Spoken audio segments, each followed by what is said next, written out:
of Dieu. and respect for Je voudrais pour individual conclure, Monsieur dignity. le Président, To répéter conclude, que nous devons Mr. sauver la President, I paix would à like to tout prix. repeat that we must La save paix que peace nous at avons any connue cost. depuis plus de This 115 peace ans, that we have known nous for le more savons than aujourd'hui, 75 years, loin d'être un luxe as we know permanent, today, is est far un from being a engagement constant permanent, luxury. It is une a œuvre constant perpétuelle. commitment and something that Soyons we à must la hauteur de constantly notre work at. responsabilité Let us historique, ensure that we are en up to faisant our preuve historic d'une volonté responsibility politique, by du demonstrating courage et de political la vision will, nécessaires courage, and pour the vision that maintenir is needed vivace to la keep flamme de la paix alive the pour le flame monde, of peace for the allumée entire avec world, the vaillance flame that à was San lit Francisco. so bravely in Je San vous remercie de Francisco. votre aimable Thank you attention. for your kind attention. I thank the distinguished representative of Niger.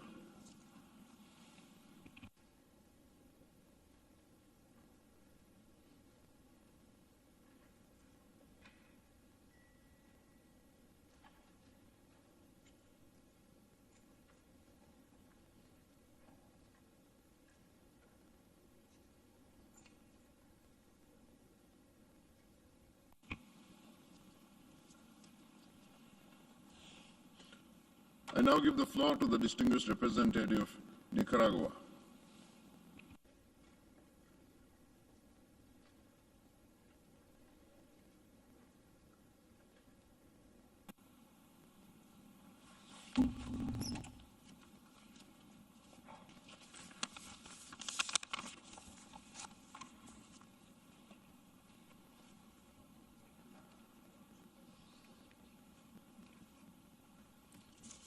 Señor Presidente, Nicaragua reitera su compromiso con el respeto a la soberanía, la integridad territorial y la seguridad de todos los países.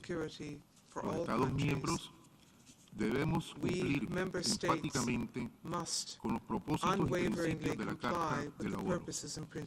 Esto aplica para todos los Estados miembros de Naciones Unidas. Urge la desescalada de las tensiones, teniendo siempre en cuenta los legítimos intereses de seguridad de todos los países de esa región y en particular de la Federación de Rusia y Ucrania, con el objetivo de garantizar la paz y la estabilidad a largo plazo en dicha región y más allá, tal y como lo establecen los acuerdos de Minsk. Nicaragua considera que las negociaciones entre Rusia y Ucrania son fundamentales para intensificar los esfuerzos diplomáticos y de esa forma garantizar la seguridad y la paz, donde la OTAN se ha empeñado en desconocer los acuerdos que en diferentes momentos fueron asumidos con la Federación Rusa, luego de la disolución de la Unión Soviética. Porque queremos la paz y creemos en la prevención y solución de conflictos por medios pacíficos, rechazamos las medidas unilaterales, tales como sanciones políticas, económicas y de todo tipo, que se están lanzando contra la Federación Rusa por los Estados Unidos y la OTAN, a la par que multiplican el envío de armamento a Ucrania, lo que deja a la vista que los Estados Unidos y la OTAN ya están involucrados en este conflicto que tiene dimensiones globales. Toda esta escalada lo que hace es alimentar la guerra, con la dolorosa secuela de muertos, heridos, migraciones masivas de familias que son víctimas de las políticas hegemonistas y que ya están provocando graves daños en la economía global, siendo el pueblo del planeta víctima de esta crisis, que se viene a sumar a la secuela de la crisis en pérdidas de vidas y daños a la economía provocada por el virus que ha impuesto una pandemia a todos los pueblos. Naciones Unidas debe desempeñar un papel constructivo en la resolución de la cuestión de Ucrania y dar prioridad a la paz, la estabilidad regionales y la seguridad universal de todos los países, y no promover tensiones o acciones que escalen el conflicto. Señor Presidente, este lamentable conflicto y pérdida de vidas se pudo haber evitado. No tenía por qué suceder. Todo es producto del irrespeto y las violaciones a la Carta de Naciones Unidas, producto de políticas injerencistas en los asuntos internos de los estados que dieron lugar al golpe de Estado en Ucrania en el 2014 y los ataques y bombardeos contra la población de Donetsk y Lugansk, provocando la muerte de miles de personas. Este es un hecho que no se puede olvidar. Ya es la hora, es el momento de evitar una hecatombe total y llamamos a la OTAN, a Naciones Unidas y a la comunidad internacional a alentar, respaldar con firmeza el diálogo y la negociación para la paz entre la Federación Rusa y Ucrania, que son los que tienen la autoridad y la fortaleza para alcanzar la paz estable, duradera y segura en esa región de nuestro planeta. Por lo tanto, no es con políticas de doble rasero o estándares que fortaleceremos un mundo de paz. Es con unidad, solidaridad y hermandad entre nuestros pueblos. Es con esfuerzos, con políticas de paz y desarrollo. Es con esfuerzos y soluciones diplomáticas que lograremos la paz y la seguridad internacional. Repetimos, y no es con políticas de doble rasero. Expresamos nuestras condolencias a las familias que en Ucrania han sufrido la pérdida de seres queridos. Igualmente, a las familias de los soldados de Ucrania y de la Federación Rusa que han fallecido en el conflicto. Muchas gracias, señor presidente. I thank the distinguished representative of Nicaragua.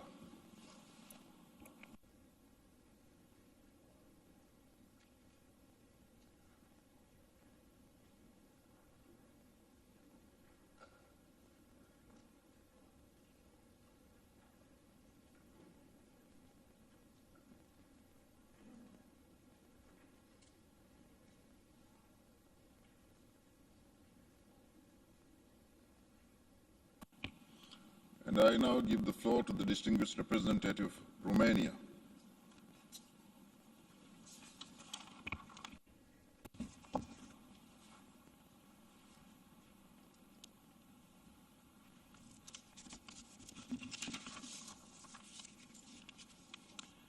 Mr. President, Romania aligns itself with the statement delivered by the European Union. I will now make a few remarks in national capacity. The world today is at threat by Russia's unprovoked, unjustified military aggression against Ukraine, and recently by bringing its nuclear arsenal at high alert. This affects not only the European security, but also the security at global level. At these difficult moments, Romania and the Romanian people stand in full solidarity with Ukraine and with its people facing this aggression, including through providing shelter for the tens of thousands of Ukrainians, mostly elderly, women and children. We reaffirm our support for the sovereignty, independence and territorial integrity of Ukraine within its internationally recognized border. Romania strongly condemns such irresponsible behavior, which gravely violates the international law. By unleashing the aggression against Ukraine, Russia has broken all its international commitments, first of all, the United Nations Charter. Thus, we strongly call for a responsible behavior from Russia and a plea to avoid more loss of life and preserve the safety of civilian population. Therefore, Russian Federation should immediately cease its use of force against Ukraine and withdraw immediately, completely and unconditionally all of its military forces from the territory of Ukraine within its internationally recognized borders. Romania reiterates its full solidarity with Ukraine and with the Ukrainian people. We stand ready to continue to support our neighbor, including by providing humanitarian assistance. Romania also expressed support for the new ambitious package of extended sanctions against Russia, including the disconnection of certain Russian banks from SWIFT and the closure of EU airspace for Russian aircraft.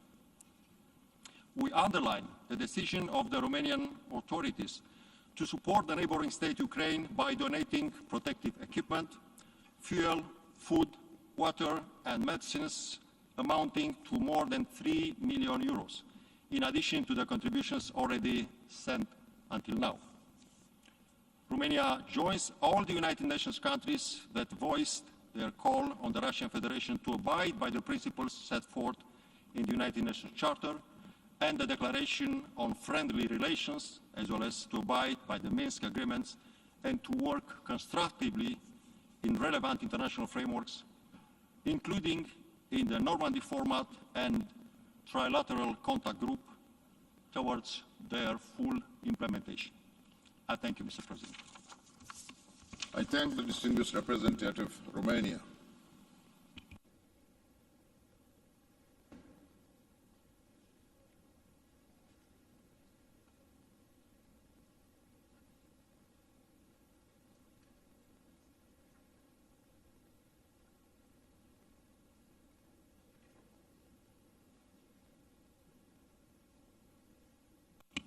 And I now give the floor to the distinguished representative of Montenegro.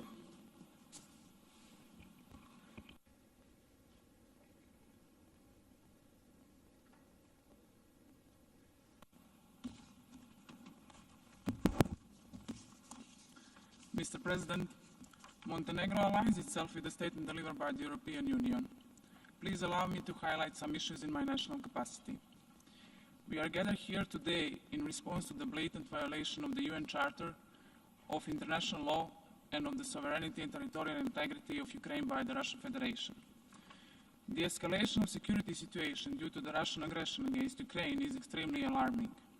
This unjustified and unprovoked military aggression constitutes yet another flagrant violation of the sovereignty and territorial integrity of Ukraine, UN Charter and international law.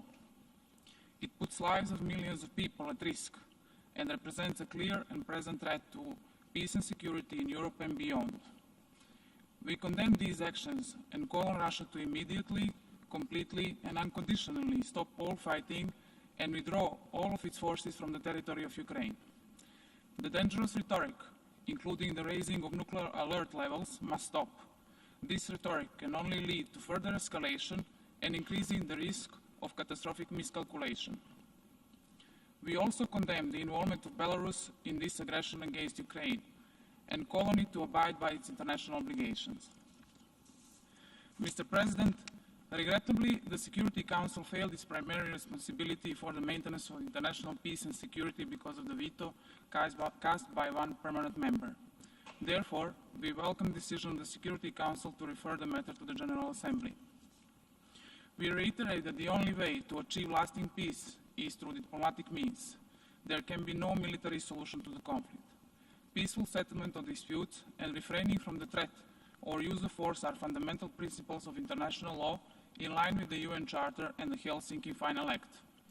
To this end, Russia must take concrete steps and abide by its international commitments, halt its military operation and return to the negotiating table. We call on Russia to choose peace instead of war. The increased hostilities have resulted in a growing number of civilian casualties and damage to critical civilian infrastructure, triggering severe humanitarian consequences on people in the hardest hit areas. Given the gravity of the situation, we reiterate the call for allowing and facilitating the rapid, safe, and unhindered access of humanitarian assistance to those in need. Mr. President, the shadow of war is now looming in Europe. Russian actions are putting the whole European security architecture and rule-based international order in danger. No one can be content with this situation. There is only one way to remedy this situation that in our view favors no single state, but rather aims at restoring stability and security in Europe. It is a path of diplomacy and upholding the principles of the UN Charter. Against the backdrop of the current events, we call on all international actors to pay special attention to preserving stability and security in the Western Balkans, due to the possible further destabilization of the region. Being a part of Europe, which cherishes the same European and Euro-Atlantic values and principles, we are convinced that only acceleration of integration processes and a stronger incentive of our partners can be a barrier to the malicious influence of the third parties. Investing in stability and prosperity of the region is therefore investment in sustainable security and stability of Europe. This is a turning point in the history of Europe. The very core principles of international law that the United Nations stand for are violated. We cannot let anyone take away these principles. We all must demonstrate responsible behavior and commitments towards unanimously agreed and accepted norms and principles of international law. Those who violate these principles must be held accountable. For all these reasons, Montenegro will vote in favor of the resolution at the end of this session and call others to do the same. In conclusion, Montenegro firmly stands in solidarity with Ukraine and its people in these difficult times and confirms its steadfast support to the sovereignty, independence, unity and territorial integrity of Ukraine within its internationally recognized borders. I thank you. I thank the distinguished representative of Montenegro.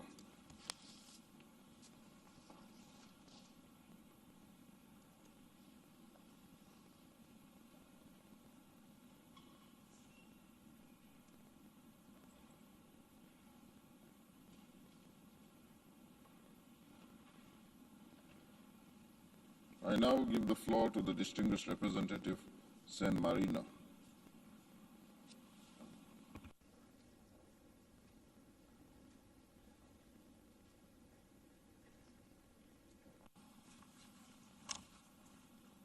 Mr. President, San Marino aligns itself with the statement delivered by the European Union, and I would like to express now the following comments in my national capacity. The Republic of San Marino is following the events in Ukraine with utmost concern. The number of casualties of the wounded and displaced people, including children, is dramatically increasing. People are living in constant danger, fear, and insecurity. Day and night, men, women, and children are fleeing their homes with nothing but hope. History teaches us that war is not the answer. War is just destruction, and as such, has always been and always will be deplored by the Republic of San Marino. We call on the parties to immediately stop this war, which is jeopardizing international peace and security on a global scale. We need to live up to the principles of the United Nations Charter. San Marino strongly condemns the use of war and violence and promotes any multilateral and bilateral diplomatic initiative inspired by the principles of the promotion of dialogue and peace, the defense of human rights, and international law. We reiterate our support for the sovereignty, territorial integrity, unity, and independence of Ukraine within its internationally recognized borders. We call on the parties to return to dialogue and to work for a negotiated solution. Today, we have at our disposal a range of international mechanisms and organizations to stimulate dialogue, promote negotiations, and resolve conflict. A number of states have adopted restrictive measures in response to the military aggression by the Russian Federation. To this day, the San Marino legal system provided that only the sanctions of the Security Council were adopted and implemented at the national level. In light of the dramatic situation in Ukraine, yesterday the government of San Marino initiated the legislative procedure to allow the adoption of other sanctions. In the coming days, Parliament and the competent national authorities will evaluate how to apply other such sanctions in our legal system. Mr. President, after long years of conflict, the Ukrainian population is now facing even more violence and suffering. The Republic of San Marino is very concerned for the conditions of civilians, which are in need of urgent humanitarian assistance. We deplore and condemn the acts of aggression against civilian infrastructures, the attacks and the use of explosive weapons on populated areas have no possible justification. We call on the parties involved in the conflict to strictly uphold international humanitarian law, human rights law, and to protect civilians and their essential services. Furthermore, the Republic of San Marino is greatly concerned by the Russian decision to put their nuclear weapons forces on high alert. This is incredibly dangerous and inconceivable. Nothing can justify the use or threat of use of nuclear weapons. Mr. President, San Marino has co-sponsored and will vote in favor of the draft resolution which is now before the Assembly. The Republic of San Marino stands in solidarity with the people of Ukraine and joins the pressing call for peace coming from the streets of the entire world. Silence the weapons and return to dialogue and negotiations. Let peace prevail. Thank you. I thank the distinguished representative of San Marino.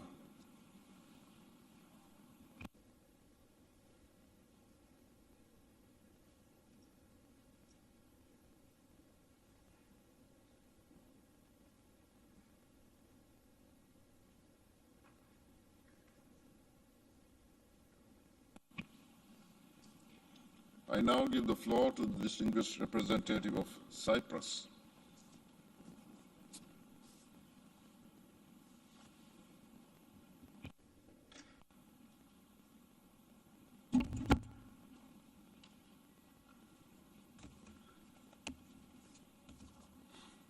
Mr. President, fully subscribing to the statement of the European Union, my delegation adds its voice to the condemnation of the Russian aggression against Ukraine.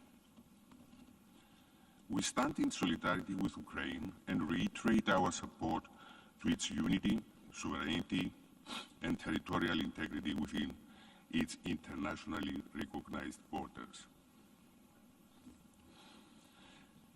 The Secretary General's statements have been unequivocal. Such actions are in direct conflict with the United Nations Charter. The use of force is the repudiation of the principles that every country in this hall has committed to uphold.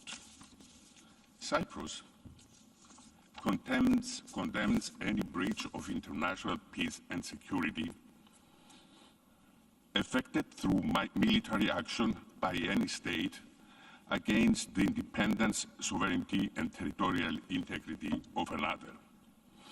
As a small state, which relies for its security on the global rules-based order, with the UN at its core, Cyprus is deeply concerned about the effectiveness of our system of collective security. We have co-sponsored the resolution before us, mindful of the critical juncture for the future of the United Nations and the international order it established. We deplore the human suffering and loss of life, as well as the massive displacement caused by the hostilities, a consequence of war that Cyprus is only too familiar with for nearly 50 years now. While we take note of the talks initiated yesterday between the Russian Federation and Ukraine, and hope that diplomacy will prevail and lead to the peaceful resolution of this conflict, we stress the need for full compliance with international humanitarian law, for an immediate ceasefire, and for the withdrawal of Russian military forces from Ukrainian territory.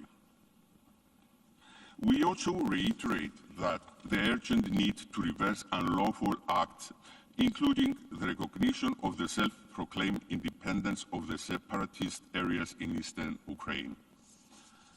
Furthermore, deeply concerned about the current level of nuclear threat, we fully support the recent remarks by the UN Under-Secretary General and High Representative for Disarmament Affairs that the raising of nuclear alert levels by the Russian Federation only increases the risk of catastrophic miscalculation.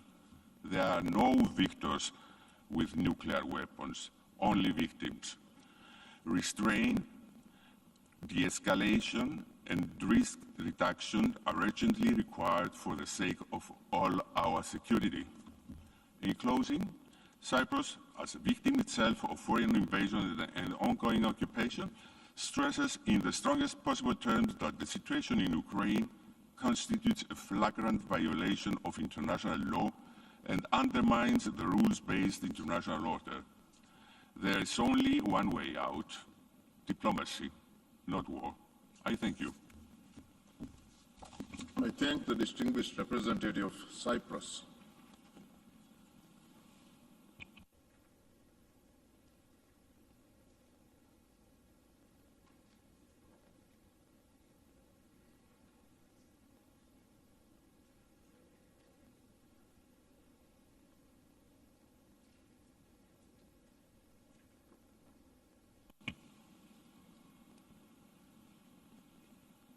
I now give the floor to the distinguished representative of Portugal.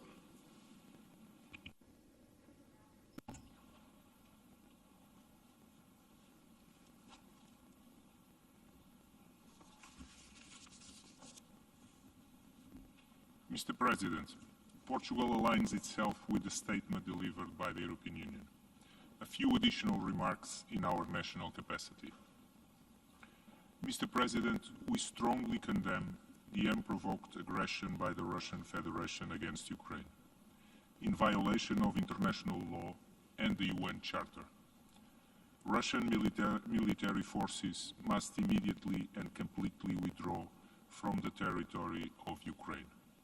We remain in full solidarity with Ukraine, and we reiterate our unwavering support to the sovereignty, territorial integrity, and independence of Ukraine within its international recognized borders.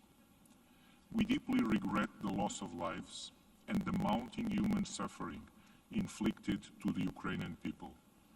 The continuing deterioration of the humanitarian situation is alarming, with an increasing number of internal displaced persons and refugees in need of humanitarian assistance.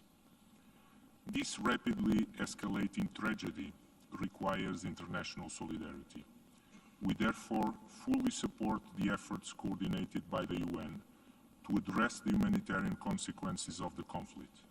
We extend our gratitude for the generosity and solidarity shown by Poland, Slovakia, Hungary, Romania, and the Republic of Moldova in hosting and assisting persons fleeing from the scourge of war.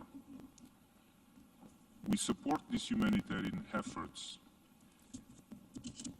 and are ready to welcome Ukrainians who wish to continue their lives in Portugal. Mr. President, the draft resolution before us is a timely and necessary step, fully justified by the increasingly dire situation faced by Ukraine and its people, a situation that we need to address collectively. We strongly encourage other member states to vote in favor of this draft resolution. Mr. President, to conclude, we fully support the good offices of the Secretary General and the continued efforts by the UN system. We urge the Russian Federation to completely abandon its military offensive and to participate constructively in negotiations with Ukraine. As emphasized by the UN Secretary General, and I start quoting, "It is never too late to engage in good faith negotiations and to address all issues peacefully." End of quoting. I thank you, Mr. President. I thank the distinguished representative of Portugal.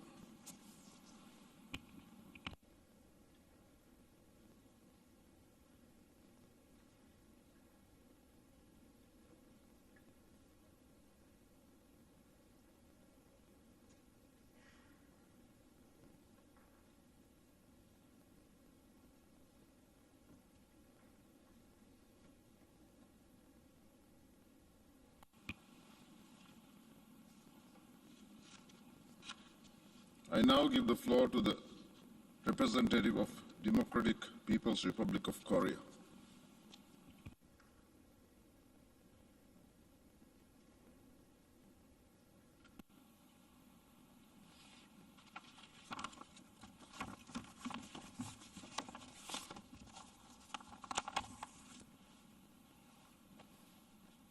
Mr. President, Today, the situation of the Ukraine is now focusing attention of the international society.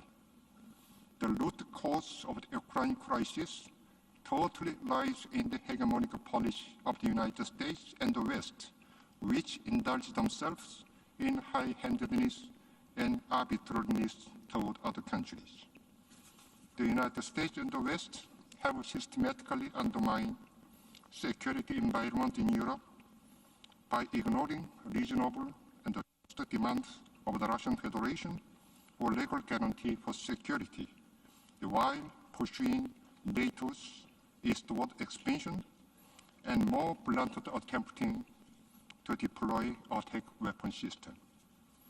We clearly remember how Iraq, Afghanistan, Libya's sovereignty and territorial integrity were violated by United States and West in the past under the pretext of international peace and security.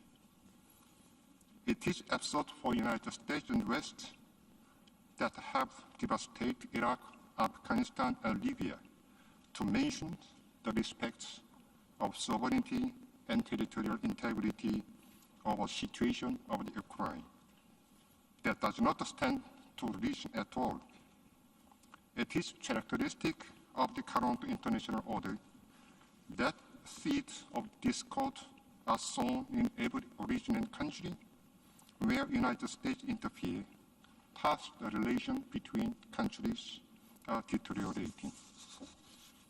Greatest danger the world faces now is the high-handedness and arbitrariness by United States and its followers that were shaking international peace and stability at the basis. The reality proved clearly once again the peace would never set on the world at any time as long as there remains unilateral and double-dealing policy of the United States, which threatening peace and security of a sovereign state. I thank you, Mr. President. I thank the distinguished representative of the Democratic People's Republic of Korea.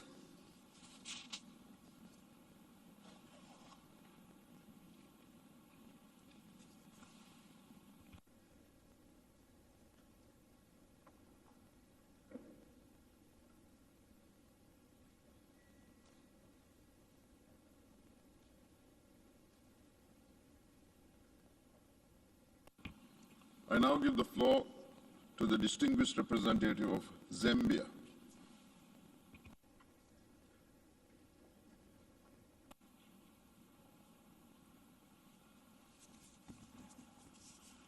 Mr. President, Excellencies, distinguished guests, the government of the Republic of Zambia notes with grave concern the deteriorating situation in Ukraine and calls for an immediate cessation of hostilities between the two parties.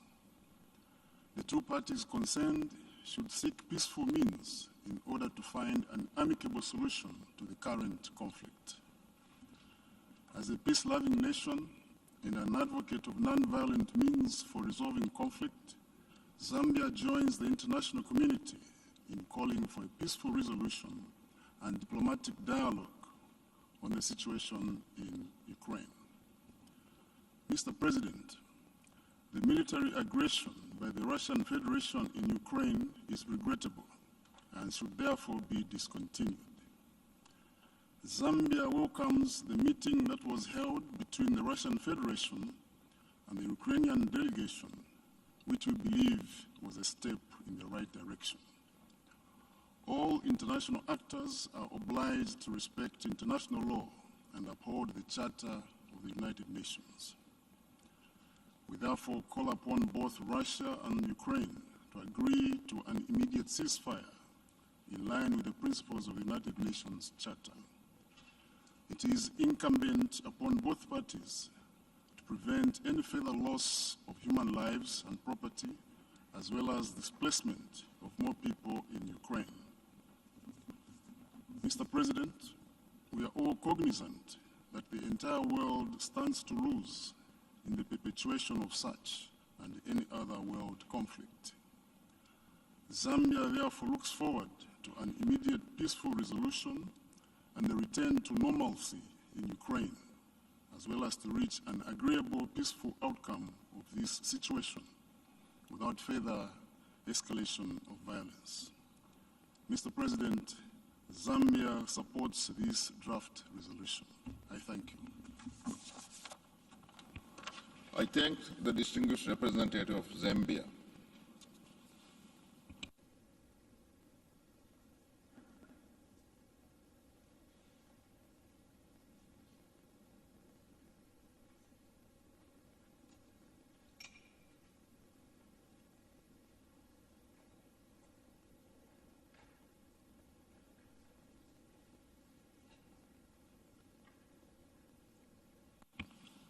I now give the floor to the distinguished representative of Bangladesh.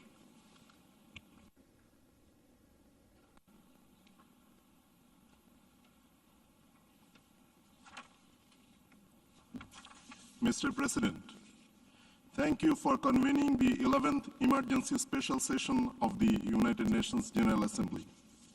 Bangladesh expresses grave concern at the situation in Ukraine and calls for immediate cessation of the ongoing hostilities and military operations in the Ukrainian territory.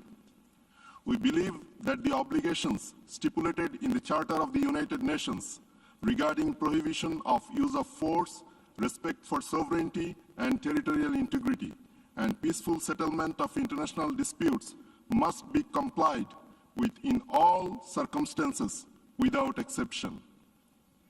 Bangladesh therefore urges for restraint by all parties and to immediately resume diplomatic efforts and dialogue in order to settle all disputes by peaceful means and refrain from taking any action that may endanger international peace and security. Bangladesh expresses its full support and confidence in the good offices of the Secretary General of the United Nations and calls upon him to undertake all efforts to initiate dialogue with a view to ending the hostilities and military operations in Ukraine. Bangladesh is deeply concerned at the sufferings of innocent civilians and urges the parties to ensure access for safe delivery of humanitarian assistances to the people in need and safe passage to civilians, including foreign nationals fleeing conflict in Ukraine. I thank you, Mr. President. I thank the distinguished representative of Bangladesh.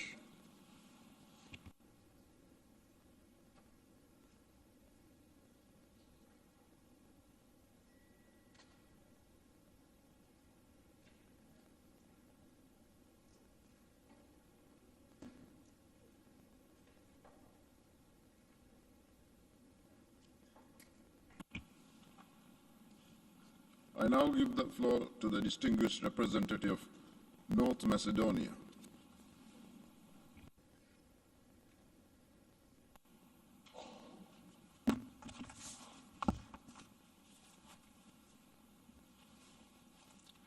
Mr. President, Excellencies, colleagues, at the outset, allow me to reiterate and to reaffirm again that North Macedonia supports the independence, sovereignty, the territorial integrity of Ukraine within its international recognized borders.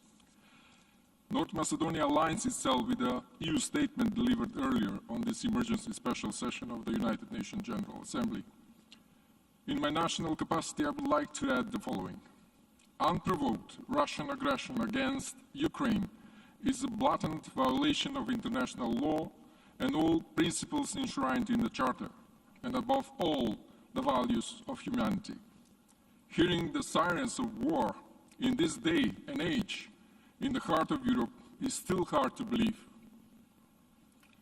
The invasion of Ukraine by Russia is an attack on the territorial integrity and sovereignty of a member state of the United Nations. It presents a flagrant violation of the basic principles of international law, a blow to the democratic and rule-based international order.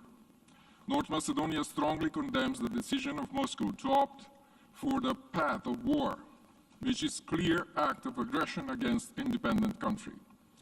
This is violent display of power, which curtail our joint efforts to find a peaceful solution to the crisis that seriously threatens the peace and stability in Europe and beyond. The military action of Russia against Ukraine is causing loss of life and devastating damage of civilian infrastructure. North Macedonia particularly expressed grave concern about announcement by Russia of its readiness to raise the nuclear alert level. For decades, we have been investing in peace and prosperity. No one should abuse the foundation of the United Nations system. We call on the Russian Federation to stop the invasion and to refrain from further military actions. We call for immediate restoration of peace in order to give headway to diplomatic engagement. Mr. President, this is not the first time, and once again, due to the decisions of the Russian Federation, we are facing a narrative built on the ruins of the past and its negative legacies, disrupting the freedom, values, and the gains of the modern, democratic, and civilized world. By itself, this is also a direct violation of human rights and an attack on the foundation of peace and prosperity, which we have invested in for decades now. North Macedonia condemns all violation of human rights. We join others in expressing grave concern for the reports which confirms attacks on civilian facilities such as kindergartens, schools, and hospitals, including daily reports of civilian casualties, among them children, women, and the elderly. On one of the last sessions of the United Nations Security Council, the Russian Federation stated they cannot stay indifferent when the basic human right to life of Russian citizens is endangered, in jeopardy. Right now, the question is, how about the right of life to life of others? There is no and cannot be supremacy over this right. That's universal for all persons. The free world is watching and is asking the right to life to be fully respected by Russia immediately. Mr. President, today the free world is renouncing the acts of aggression, and we should stand united again against this wrongdoing. Despite numerous calls by the international community for de-escalation, peaceful resolution, and above all reasons, still people of Ukraine feel the real and devastating consequences of war. But not just Ukraine. The whole world is facing the ugly face of war. The Russian Federation has a prime responsibility for this. No matter how disturbing and discouraging the latest developments on the ground are, we should continue to relentlessly work on a diplomatic solution, avoiding further escalation. We need to be persistent in finding a peaceful solution. Dialogue in these moments is critical. We call on the Russian Federation to stop the invasion and to refrain from further military actions. We appreciate the efforts of the Secretary General and the United Nations, which aim to de-escalate the current situation, and we welcome all efforts through the Normandy format, OSCE Trilateral Contact Group, in diffusing tensions. It is also imperative to ensure the safety of the OSCE SMM personnel. As a member of the OSCE Troika, we remain fully engaged in providing support to these efforts and still believe that multilateralism should overcome militarism. For these reasons, amongst the others, we have co-sponsored the draft resolution, and we call all peace-loving states to vote in favor for the resolution as well. We also commend the efforts of the main sponsors in drafting this resolution. In these difficult times, we have to stand by Ukraine and its people, hopeful that reason will prevail. Thank you. I thank the distinguished representative of North Macedonia.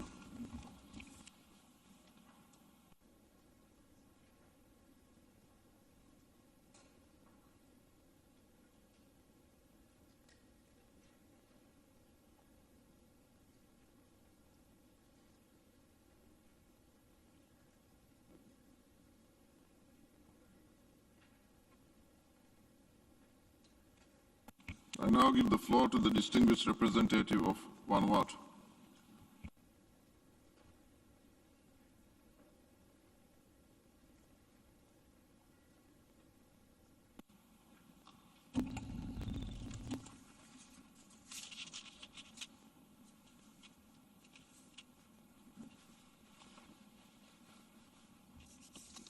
Mr. President, Excellencies, ladies and gentlemen, Vanuatu aligns its statement with a statement made by Fiji as chair of the Pacific Island Forum. Today, we are meeting at a critical time because the UN Security Council did not adopt the resolution on the Ukraine and Russia conflict. And now, we are in this special emergency session of the UN General Assembly to discuss the very same matter. The failure of the UN Security Council to adopt the Ukraine-Russia resolution signifies the shortcomings of the body to maintain international peace and security.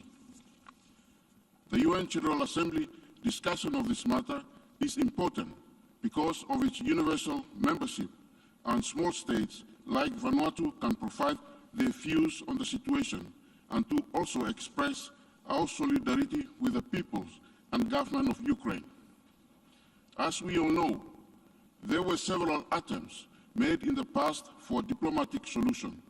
However, this was not possible. As a result, today there is a war between Ukraine and Russia. As we speak, lives are lost, and there is a looming humanitarian crisis.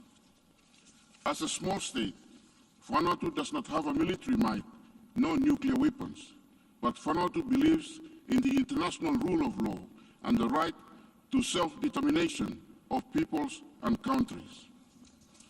Vanuatu is deeply concerned with the crisis and calls for the parties involved to respect international law, the territorial integrity and national sovereignty of Ukraine.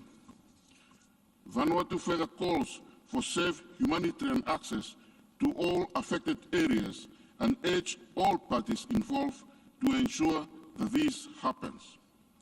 The rights of the people to food, water, shelter, and medicines must be guaranteed. Furthermore, we urge that the rights of the vulnerable peoples, the minorities, and the people of African descent must be protected. To this end, Vanuatu calls for the international human rights, and humanitarian law must always be respected in these uncertain times. Mr. President, Vanuatu calls for an immediate ceasefire and urge all parties to peacefully resolve the conflict in a manner that is consistent with the principles of UN Charter and international law. To conclude, Vanuatu would like to remind all members of the United Nations that we all agreed to abide to the principles and purposes of the UN Charter when we decided to join this important body. This is irrespective of whether one is a small or a large powerful country. Today, we urgently need to translate these ideals into practice to ensure that international peace and security is guaranteed for all. I thank you for your attention. I thank the distinguished representative of Vanuatu.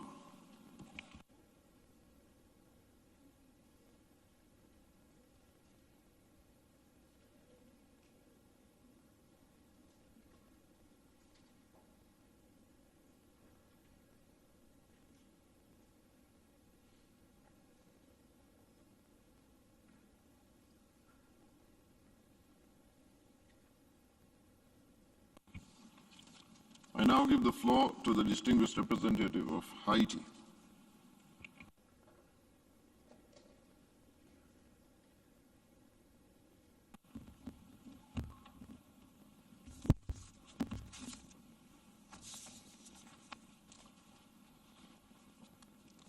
Monsieur le Président, Mr. President, Distinguished Secretary General, Excellencies, ladies and gentlemen, one of the primary purposes of the United Nations is to maintain international peace and security while developing friendly relations among nations. This noble goal is of particular importance not just for our world, but also for future generations. And that is why we must do everything possible to preserve it and, if need be, to bolster these friendly relations. On that score, the painful and tragic situation unfolding in Ukraine following the unjustified invasion of that country by the Russian Federation is extremely worrisome. This is a very serious threat to global peace, security, and stability.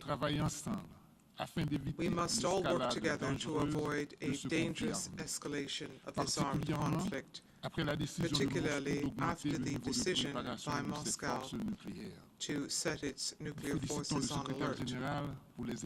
We congratulate the Secretary General for his efforts. The Republic of Haiti wanted to add its voice to appeals worldwide calling for a cessation of hostilities and the search for a solution to this conflict through diplomatic means. In a statement issued on the 23rd of February 2022, the government of Haiti urged the parties concerned to act with restraint and to avoid becoming embroiled in actions which might destabilize the region, threaten peace, and impact global trade. We are appealing for further diplomatic efforts towards a peaceful solution and respect for the sovereignty and territorial integrity of Ukraine. My country reaffirms its commitment to the norms and principles of international law and to respect for the United Nations Charter. These alone can guarantee global peace and security. The Republic of Haiti also encourages further talks which have already begun in Belarus between the Russian and Ukrainian delegations. Mr. President, cette action belliqueuse a déjà coûté des milliers de vies, dont des enfants, des femmes, this action of war has already cost thousands of lives, including the lives of children, women, and older persons, and has caused considerable damage in Ukraine. It has led to a massive flow of people fleeing the battlefield and seeking refuge in neighboring countries.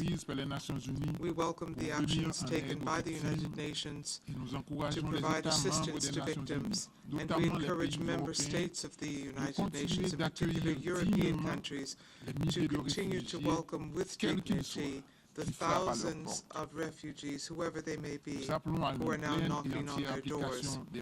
We call for the full and complete implementation of the fundamental principles of international humanitarian law, which is guided by the principles of humanity, impartiality, neutrality, independence, voluntarism, unity, and universality. Thank you. And in conclusion, Haiti will also vote in favor of the resolution before us. Thank you. I thank the distinguished representative of Haiti.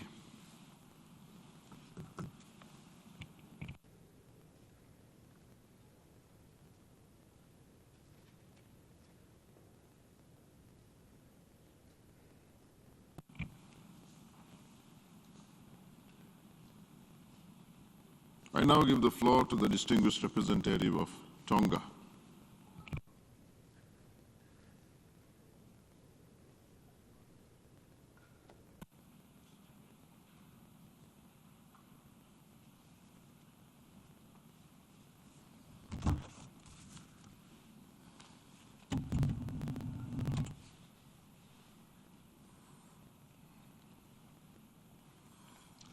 Mr. President, Secretary General, please allow me at the outset to register on record the historical occurrence of this gathering, convened as an emergency special session of the General Assembly after several decades. This response is evidence of the seriousness of the yearning situation unfolding in Ukraine. Tonga stands in solidarity with Ukraine and all those affected. Sadly, valuable lives have been lost due to this conflict, and there are bereaved families. Tonga conveys its sincere condolences to the families of the victims of the conflict. Mr. President, we support the draft resolution before us, along with the assessment made by the Secretary General of the United Nations, that violations of the territorial integrity and sovereignty of a UN member state are inconsistent with the principles of the United Nations Charter. Tonga is a small country in the South Pacific Ocean, trying to recover from a recent natural tragedy, which was an unprecedented volcanic eruption and tsunami that occurred on the 15th of January 2022, which was beyond the control of Tonga. The tragedy in Ukraine today is of a different cause, that is man-made, and it could have been avoided, unlike the tragedy in Tonga.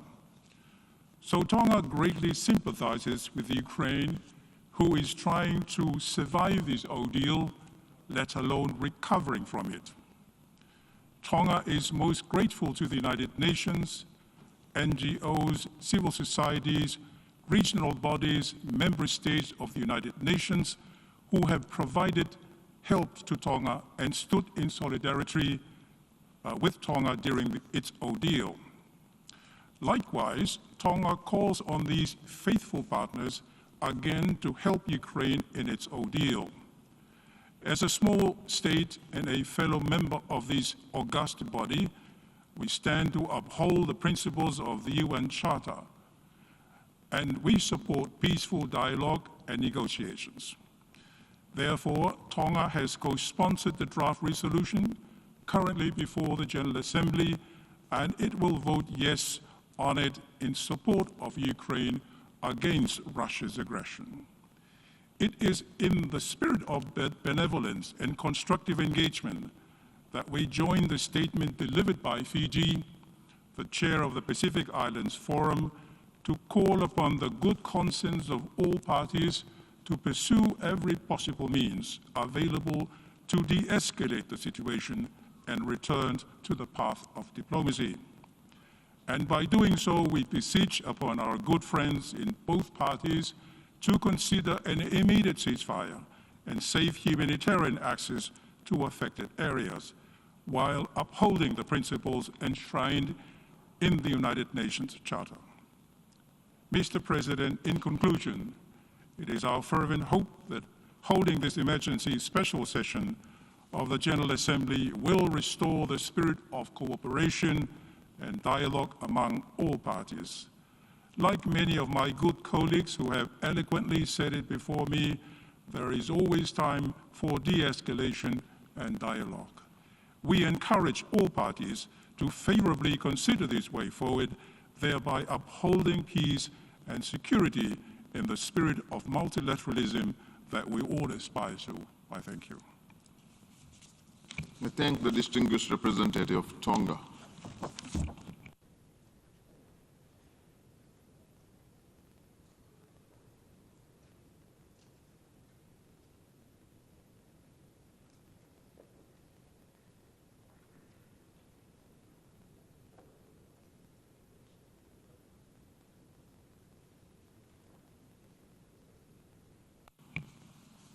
I now give the floor to the representative of Democratic Republic of the Congo.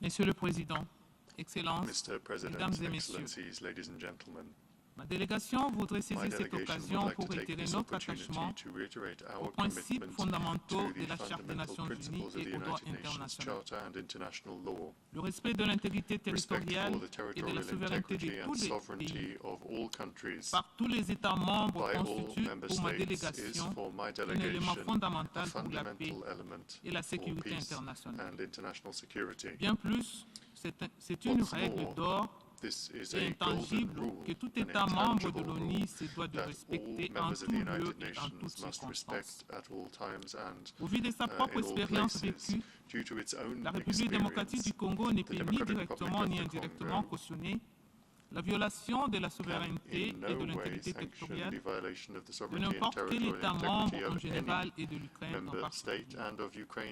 Ce sont ces principes qui guide l'action de son Excellence, Monsieur le Président de la République. Son Excellence Antoine Tshisekedi Tshilombo, dans son déploiement diplomatique dans le concert des Nations.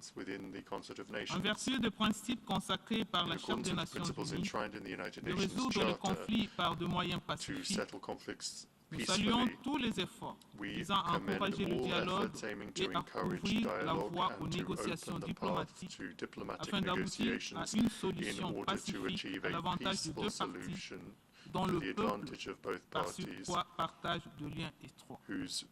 La voie de la désescalade et le choix de la diplomatie demeurent donc et encore une alternative importante à explorer. Ma délégation reste préoccupée par cette situation dont les répercussions incalculables peuvent déstabiliser le fragile équilibre dans la région de l'Europe orientale et même au-delà. Nous devons voir les conséquences humanitaires et économiques qui pourraient s'ensuivre. Nous saluons la solidarité internationale qui a permis aux pays limitrophes de l'Ukraine d'ouvrir leurs frontières pour accueillir toutes les personnes déplacées et leur apporter l'assistance nécessaire. En même temps, nous souhaitons que cette expression d'empathie à l'endroit des déplacés s'efface sans discrimination. Voilà pourquoi ma délégation soutient l'appel du secrétaire général des Nations Unies pour donner une chance à la paix. Nous joignons notre voix à celle de toute la communauté internationale représentée dans cette salle pour appeler à la paix et demander aux deux parties de rejoindre la table de négociation. Je vous remercie. I thank the distinguished representative of the Democratic Republic of the Congo.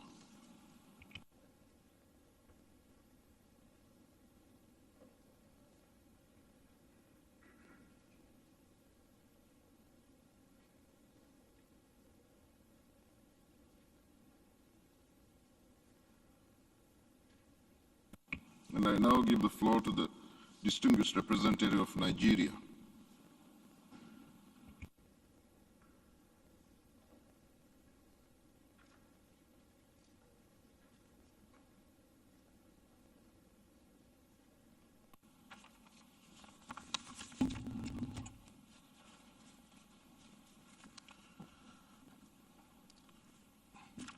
Mr. President of the General Assembly, Your Excellencies, distinguished delegates, I have the honor to speak on behalf of my country, Nigeria. When this statement was prepared a week ago, the situation in Ukraine had not deteriorated into a war. We are just going to comment on the issue of the temporary occupied territories of Ukraine and urge de-escalation. It is, however, a sad development that we're in the current position we're in. Nigeria believes that the violations of international law and the UN Charter as regards Ukraine or any other similar situation should be an issue of great concern to the feuding parties as well as to all members of the United Nations. Also, as consistent with international law, we believe that borders of countries are sacrosanct and their sanctity must be always upheld. This is a fundamental issue that there should be no derogation from. We believe that a rules-based world order is essential for our common security. The violation of Ukraine's sovereignty and territorial integrity or of any other nation, including any illegal occupation and annexation, is unacceptable. The invasion of Ukraine has implications for all of us, but more importantly, the people of Ukraine, the loss of human life, as well as the wanton destruction of life and properties worries us. And it is important that all parties involved begin direct talks to put an end to this war. It is important to remember that the most important people in this crisis are the millions of people whose life is made even more unbearable. All parties have responsibility to protect the civilian population, and it is important that this is prioritized. Accordingly, we appeal that all our energy should be focused on ending this needless war by focusing on the pacific settlement of disputes. It is our hope that in line with relevant United Nations General Assembly resolutions and the UN Charter, all parties will do what is best for the people of Ukraine. Mr. President, we urge Russia to halt all military action and revert to status quo. We also appeal that negotiations should be held in good faith, with the United Nations playing a prominent role.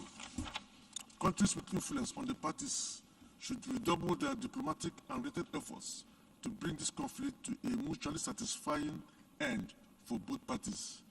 This is in the interest of peace, justice, and solidarity. This war has refused, Mr. President, in conclusion, I wish to note that this war has resulted in so much death and displacement, and we must work to ensure that they find urgent solution. We believe that all actions that threaten sovereignty and territorial integrity as recognized in international law should be stopped. I thank you.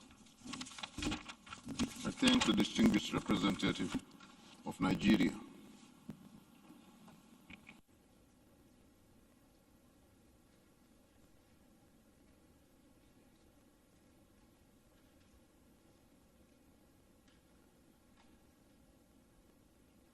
I now give the floor to the distinguished representative of Mauritius.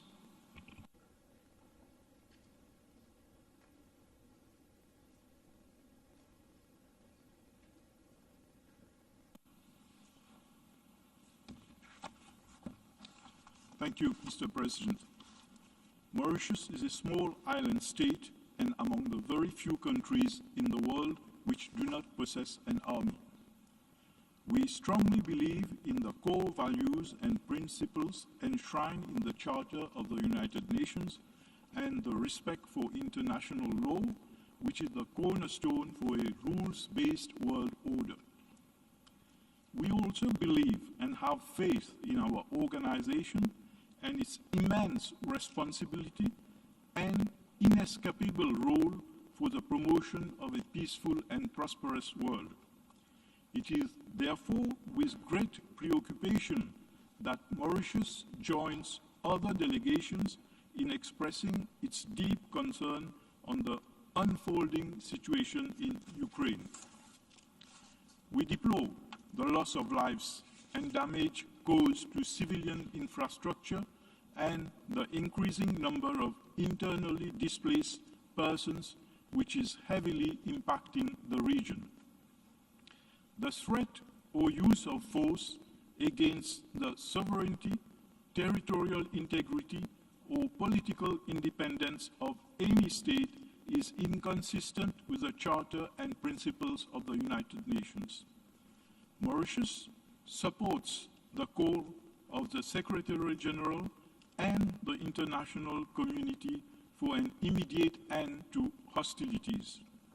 We appeal to all parties to respect international humanitarian law and prevent violations and abuses of human rights. Mr. President, our organization came into being with the sacrosanct mission of maintaining international peace and security. We should all strive so that our 21st century is free from the cycle of violence and conflicts. No matter what part of the world we are from, we are basically the same human being. We seek peace, happiness, and try to avoid suffering.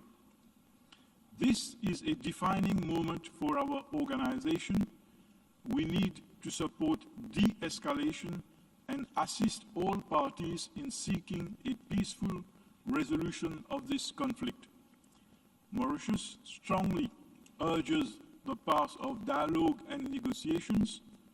We hope the beginning of direct talks will restore peace and normalcy in the region. Mr. President, let us stand united in our resolve for lasting peace. Thank you. I thank the distinguished representative of Mauritius.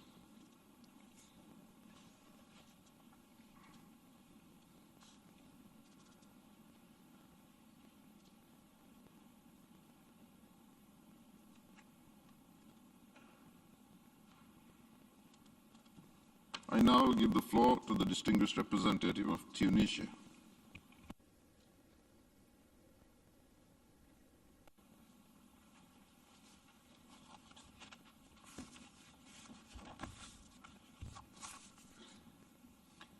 السيد الرئيس، أصحاب السعادة الزملاء، تتناول الجمعية العامة الوضع في أوكرانيا للمرة الثانية في أقل من أسبوع، وهو ما يعكس دقة الظرف الذي تنعقد فيه هذه الدورة الاستثنائية في ظل ما تشهده المنطقة منذ أيام من تصعيد عسكري خطير تتابع تونس ببالغ القلق والانشغال تداعياته على المدنيين وعلى استقرار المنطقة والأمن والسلم في أوروبا والعالم.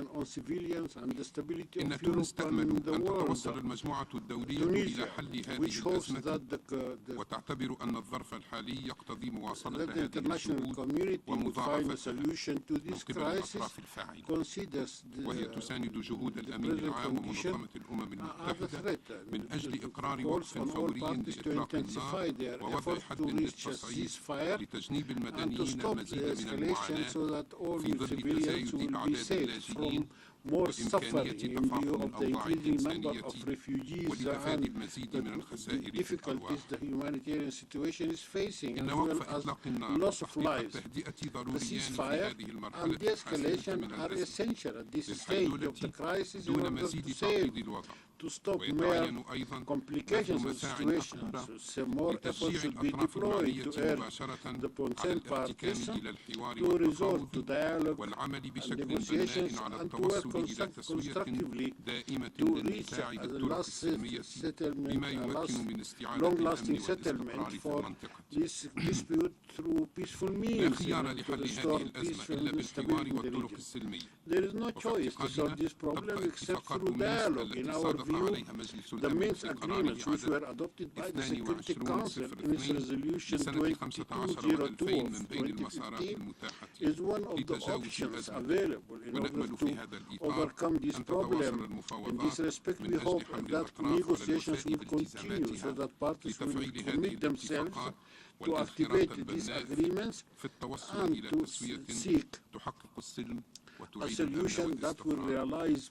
سيد الرئيس، لقد أحدثت منظمة الأمم المتحدة في سنة 45 و900 من أجل إنقاذ الأجيال الحالية والقادمة من ويلات الحروب، وتعاهدت الدول والشعوب آنذاك على أن تعيش معا في سلام وحسن جوار، واتفقت من أجل ذلك على الالتزام بجملة من المبادئ الرئيسية ضمنتها في وثيقة الميثاق التي رغم مرور 77 سنة تبقى مرجعنا والإطار المنظم للعلاقات السلمية بين الدول. وتؤكد تونس أن احترام مبادئ ومقاصد ميثاق الأمم المتحدة من قبل الجميع أساسي للحفاظ على الأمن والسلم في العالم، وهو أحد المقومات الأساسية للعمل متعدد الأطراف ولتمكين منظمة الأمم المتحدة من الاطلاع بالمهام التي أحدثت من أجلها والدور المناط له. شكرا سيد الرئيس. I thank the distinguished representative of Tunisia.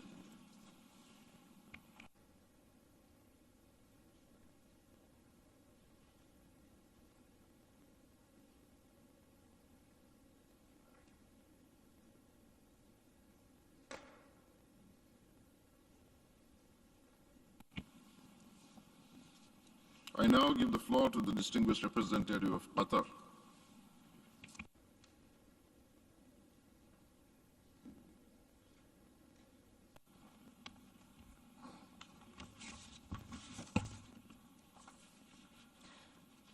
شكرا لكم السيد الرئيس. أن قرار الجمعية العامة الاتحاد من أجل السلام الذي عملا به تنعقد هذه الجلسة الاستثنائية الطارئة يبدأ بالإشارة إلى أول اثنين من الأغراض التي من أجلها أنشئت الأمم المتحدة، وهما صون السلم والأمن الدوليين وتطوير العلاقات الودية بين الدول. إن علينا كدول أعضاء في هذه المنظمة الدولية بذل كل ما في وسعنا لضمان تحقيق هذه الأغراض الأساسية. لقد شهد العالم خلال الأيام الماضية مجددا ما يترتب على العنف المسلح من ويلات وآلام. وتتابع دولة قطر بقلق بالغ التطورات الجارية في أوكرانيا وتداعياتها الإنسانية، علاوة على التداعيات الخطيرة للتصعيد المتسارع على السلم والأمن الدوليين، وكذلك على الاقتصاد والأمن الغذائي في أنحاء العالم. وعليه فإن دولة قطر تحث جميع الأطراف على ضبط النفس وتجنب المزيد من التصعيد والتزام السبل السلمية والدبلوماسية لتسوية المنازعات والخلافات. سيد الرئيس، إن مبادئ السياسة الخارجية لدولة قطر تقوم على الالتزام بأغراض ومبادئ وأحكام الميثاق، بما فيها أحكام المادة الثانية بخصوص فضل المنازعات الدولية بالوسائل السلمية، والامتناع عن التهديد باستعمال القوة أو استخدامها ضد سلامة الأراضي أو الاستقلال السياسي لأي دولة. ومن منطلق التزام دولة قطر بهذه الأحكام، فإنها تؤكد على احترام سيادة أوكرانيا واستقلالها ووحدتها وسلامة أراضيها في حدودها المعترف بها دوليا. سيد الرئيس، إن دولة قطر على قناعة بأن السبيل لتسوية الأزمة الراهنة وتلبية المشاغل المشروعة لجميع الأطراف هو الحوار البناء بروح توافقية بناء على مبادئ القانون الدولي وميثاق الأمم المتحدة وتنفيذ الاتفاقات القائمة والتوصل إلى حلول شمولية ومستدامة وضمان تلبية المشاغل المشروعة لجميع الأطراف. واختام السيد الرئيس تدعو دولة قطر جميع الأطراف إلى الامتثال لالتزاماتها بموجب القانون الدولي والقانون الدولي لحقوق الإنسان والقانون الإنساني الدولي، وتيسير الوصول السريع والآمن ودون عوائق للمساعدات الإنسانية إلى المحتاجين وحماية المدنيين والمرافق المدنية والعاملين في المجال الطبي والإنساني، كما تشدد على ضرورة إبقاء الحالة الإنسانية للمتأثرين بالعنف والنازحين واللاجئين كأولوية قصوى، وتقديم المساعدة اللازمة مع الالتزام بالمبادئ الدولية لتقديم المساعدة الإنسانية. وشكرا لكم سيد الرئيس.